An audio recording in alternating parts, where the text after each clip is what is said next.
தலங்கம பகுதியில நேற்று ஒரு சூப்பர் மார்க்கெட்டுக்கு முன்னால நடந்த துப்பாக்கி சூடு சம்பவத்துல ஒரு சட்டத்தரணியும் அவருடைய மனைவியும் உயிரிழந்திருந்தாங்க. இந்த சம்பவம் தான் இன்றைக்கு வரைக்கும், இப்ப வரைக்கும், இந்த நிமிடம் வரைக்கும் மிகப்பெரிய அளவாக பார்க்கப்படுகின்ற, பேசப்படுகின்ற ஒரு விஷயம். அதாவது இதுவரைக்கும் துப்பாக்கிதாரிகள் கைது செய்யப்படல. இந்த துப்பாக்கிதாரிகளை கைது செய்யறதுக்கான நடவடிக்கைகள்ல 10 போலீஸ் குழுக்கள் இப்பொழுது சேவையில் இருக்காங்க. மிகப்பெரிய அளவான நடவடிக்கைகள் இப்பொழுது மேற்கொள்ளப்பட்டு வருகிறது. இந்த துப்பாக்கி சூடு சம்பவம் தொடர்பான முழுமையான என்ன காரணம், இதுதான் இந்த இந்த காரணத்துக்காக தான் துப்பாக்கி சூடு சம்பவம் நடந்தது அப்படின்ற தகவல்கள் இதுவரைக்கும் வெளியாகல. ஆனாலும் இந்த துப்பாக்கி சூடு நடத்திவிட்டு தப்பிச் சென்ற கார் தொடர்பாக இப்பொழுது, அந்த வாகனம் தொடர்பாக பலதரப்பட்ட விடயங்கள் இப்பொழுது பேசப்படுது. இந்த வாகனத்தை இப்பொழுது போலீசார் தேடி வருகிறார்கள். இந்த வாகனத்தில் வந்தவர் தான் துப்பாக்கி சூடை நடத்திவிட்டு அதே கார்ல தான் தப்பிச் சென்றிருக்காங்க. தப்பிச் சென்ற சந்தேக நபர்கள் ஹோமாகம, அத்துர்கிரிய, கொட்டாவ, அதோடு சேர்த்து மக்கும்புர இந்த பாதை வழியாகத்தான் சென்றிருப்பதாக தகவல்கள் வெளியாகி இருக்கிறது. பொதுமக்களுடைய உதவி இப்பொழுது கோரப்பட்டிருக்கிறது. அதாவது தங்களுடைய வாகனங்களுடைய டேஷ் கேமராக்களில் இந்த இலக்கத்தினுடைய வாகனங்கள், அந்த வாகனம், அதாவது இந்த தப்பி சென்ற வாகனத்தினுடைய அந்த இலக்கத்தகடுகள் அல்லது வாகனத்தினுடைய புகைப்படங்கள் அல்லது வீடியோக்கள் பதிவு செய்யப்பட்டிருந்தால் போலீசாருக்கு தெரியப்படுத்துமாறு கேட்டுக்கொள்ளப்பட்டிருக்கு. தகவல்கள் மிக ரகசியமாக பாதுகாக்கப்படும் அப்படின்ற தகவலையும் வழங்கியிருக்காங்க. அது மட்டும் இல்லாமல் இறுதியாக இன்று மாலை 6 மணிக்கு ஹிரு நியூஸ் தொலைக்காட்சியில இந்த வாகனம் தப்பிச் செல்லுகின்ற காட்சியை சிசிடிவி கேமரா காட்சிகளாக அவங்களுடைய செய்தியில் ஒளிபரப்பியிருந்தாங்க. அதாவது ஒரு பைக்கை மோதிவிட்டு இந்த கார் தப்பிச் செல்கிறது. இந்த சிசிடிவி காட்சிகள் ஹிரு நியூஸ் தொலைக்காட்சியில் பதிவு செய்யப்பட்டு ஒளிபரப்பாகி இருந்தது. கொட்டாவ பிரதேசத்தில் தான் இந்த காட்சிகள் பதிவாகி இருக்கிறது. எனவே கொட்டாவ வழியாகத்தான் இந்த கார் தப்பிச் சென்றிருப்பதாக சொல்லப்பட்டிருக்கு. எனவே இது ஒரு பரபரப்பான ஒரு விஷயமாக இப்ப இருக்கு. காரணம்னு சொன்னா, ஒரு கொலை சம்பவம், சட்டத்தரணி ஒருவர் கொலை செய்யப்பட்டிருக்கார். அதுவும் ஒரு சூப்பர் மார்க்கெட்டுக்கு முன்னுக்கு மிக மிக மக்கள் போய் வார ஒரு நெருக்கமான ஒரு இடம். அப்படி இருக்கும்போது T56 ரக துப்பாக்கியால் சுட்டு இந்த 2 பேருமே உயிரிழந்திருக்காங்க. இதுல பெரிய ஒரு விஷயம் நாளைய நாளில் நடக்க போகுது. அதாவது சட்டத்தரணிகள் சங்கம் 14 வருஷங்களுக்கு பிறகு ஒன்று கூடுறாங்க. ஒரு மிக முக்கியமான ஒரு கூட்டத்தை நடத்த போகிறார்கள். காரணம் என்னன்னு சொன்னா, இந்த கொலை சம்பந்தமான விடயங்களை பற்றி பேசுவதற்காகவும் சட்டத்துறைக்கு ஏற்பட்டிருக்கின்ற அச்சுறுத்தல் தொடர்பான விடயங்கள் தொடர்பாக ஆராய்வதற்காகவும் இந்த கூட்டம் நடக்க போகுது. எனவே இது அடிக்கடி நடக்கிற கூட்டம் இல்லை, 14 வருஷத்துக்கு பிறகு நடக்குது அப்படின்னு சொல்றாங்க. கிட்டத்தட்ட 2012ஆம் ஆண்டு சட்டமா அதிபராக இருந்த சிராணி பண்டாநாயக்க அவர்களை பதவி நீக்கம் செய்யப்பட்ட அந்த நேரத்தில் இந்த கூட்டம், சட்டத்தரணிகள் சங்கம் ஒரு கூட்டத்தை நடத்தியிருந்தாங்க. அதுக்கு பிறகு கூடுற இது முதல் கூட்டமாக இருக்கு. 14 வருஷங்களுக்கு பிறகு இந்த கூட்டத்தில் ஒரு தீர்க்கமான முடிவு எடுக்கப்படும். அரசாங்கத்துக்கு அல்லது பாதுகாப்பு பக்கமாக பாதுகாப்பு படையினருக்கு அதிக அழுத்தம் கொடுக்கப்படும் சொல்லி எதிர்பார்க்கப்படுது. இதற்கான காரணம், இது தொடர்பான விடயங்களை விரைவாக ஆராய்ந்து குற்றவாளிகளை கைது செய்து தகுந்த தண்டனை வழங்க வேண்டும் என்ற ஒரு கோரிக்கைகள் இதில் முன்வைக்கப்படலாம் சொல்லி எதிர்பார்க்கப்படுது.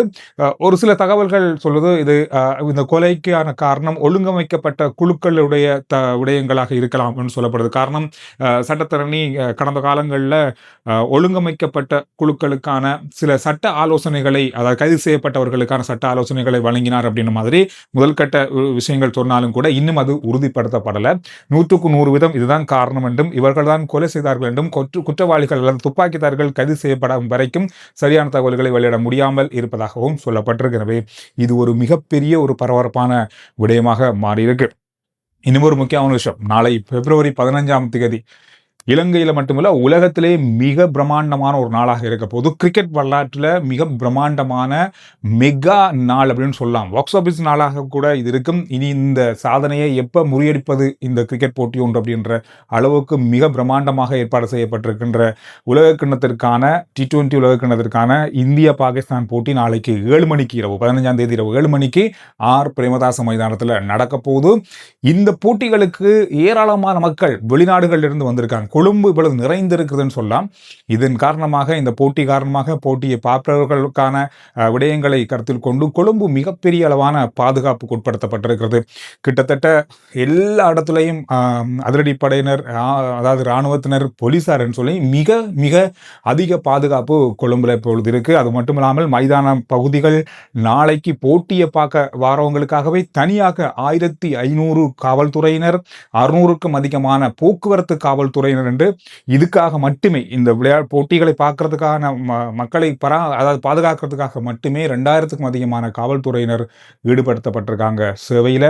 இதோடு அங்கு போட்டியை பார்க்க வரவங்க நாளைக்கு மதியம் 3 மணிக்கே டிக்கெட்டுகள் எடுத்தவங்க மைதானத்துக்குள்ள போகக்கூடிய சந்தர்ப்பம் இருக்கு. எனவே நீங்க போகும்போது இசைக்கருவிகள், கண்ணாடி போத்தல்கள், பெரிய ஹேண்ட்பேக்குகள், அதாவது கூறிய மாதிரியான ஆயுதங்கள், அதாவது கத்தி, இந்த மாதிரியான விஷயங்கள் எதுவும் கொண்டு போக முடியாது, தடை என்று சொல்லப்பட்டிருக்கிறது. உங்கள் அடையாளத்தை உறுதிப்படுத்தி கொண்டு நீங்கள் மைதானத்துக்குள்ளே போகலாம். மிகுந்த உடல் சோதனை நடத்தப்படும். அதோட சிசிடிவி கேமராக்கள் மூலமாக பார்வையாளர்கள் கண்காணிக்கப்படுவார்கள். இந்த மாதிரி நிறைய விடயங்கள் இதில் உள்ளடக்கப்பட்டிருக்கிறது. எனவே மிக மிக அவதானமான ஒரு போட்டியாக இது இருக்க போகுது.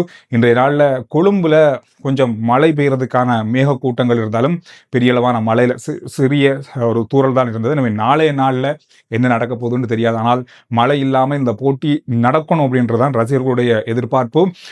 கொழும்பை பொறுத்தவரையில் தங்குமிடங்களாக இருக்கட்டும், இங்கே இருக்கிற ஹோட்டல்களாக இருக்கட்டும், எதுவுமே இப்போ இல்லை. அந்த அளவுக்கு மிகப்பெரிய விலை உயர்ந்திருக்கிறது. கிட்டத்தட்ட 30,000 இருந்த ஹோட்டல் இப்பொழுது 3 லட்சம் வரைக்கும் உயர்ந்திருப்பதாக சொல்லப்பட்டிருக்கு. எனவே 10,000 இருந்த ஹோட்டல் அறைகள் இப்பொழுது 50,000, 60,000, 1 லட்சம் வரைக்கும் உயர்ந்திருப்பதாக சொல்லப்பட்டிருக்கு. மிக மிக பெரிய அளவான ஒரு நாளாக பிப்ரவரி 15ஆம் தேதி இலங்கையில் மட்டுமில்லை உலகத்துக்கே இருக்க போகுது.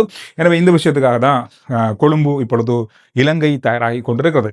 2026 ஜூன் மாதத்துக்கும், அதாவது ஏப்ரல் மாதத்துக்கும் ஜூன் மாதத்துக்கும் இடையில மின்சார சபைக்கு மிகப்பெரிய ஒரு இழப்பு ஏற்பட போவதாக மின்சார சபை மின் கட்டணத்தை அதிகரிக்க வேண்டும் அப்படின்ற கோரிக்கையை முன் வச்சிருக்காங்க. 13.56% மின்சார கட்டணம் இந்த மாத இறுதியில் அதிகரிக்கப்பட வேண்டும். அப்படி அதிகரிக்காமல் போனால் ஏப்ரல் இருந்து ஜூன் வரைக்குமான காலப்பகுதிக்குள்ள இலங்கை மின்சார சபைக்கு கிட்டத்தட்ட 1580 கோடி இழப்பு ஏற்படும், அல்லது வருமான குறைவு ஏற்படும் சொல்லி மதிப்பிடப்பட்டிருக்கு. அதனால இந்த எண்ணிக்கையை அதிகரிக்கிறதுக்கான கோரிக்கையை மின்சார சபை முன்வைத்திருக்கிறது. இந்த தரம் கண்டிப்பா மின்கட்டண அதிகரிப்பு இருக்கும்.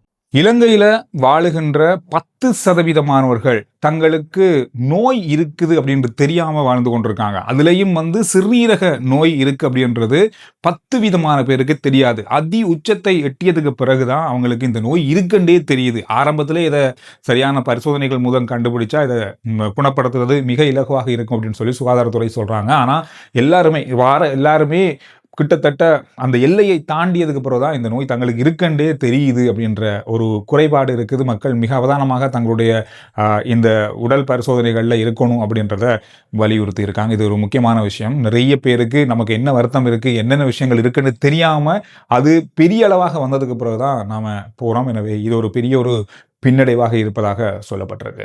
இன்னொரு ஒரு கவலைக்குரிய விஷயம், அம்பாறை வைத்தியசாலையில் நடந்திருக்கிற சம்பவம். சுகாதாரத்துறையினர் திடீரென பரிசோதனை செய்யறதுக்காக அம்பாறை வைத்தியசாலை போயிருக்காங்க. அங்கே 25 அவசர வைத்தியர்கள் இருக்க வேண்டிய இடத்துல 7 பேர் தான் இருந்திருக்காங்க.